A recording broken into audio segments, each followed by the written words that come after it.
புத்து இருக்கு இல்லைங்களா, புத்துக்கு வந்து பால் ஊற்றி வணங்கிக்கலாம்.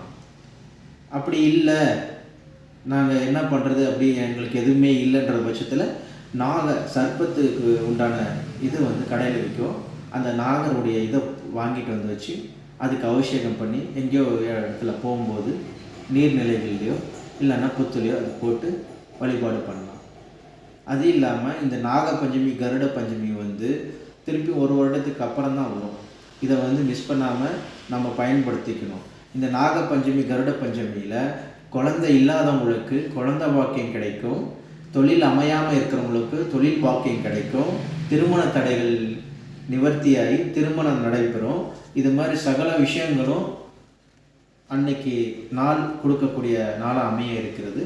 அதை பயன்படுத்தி நீங்கள் இறைவனுடைய அருளும் அன்னையினுடைய அருளால் எல்லாம் கிடைக்கும்.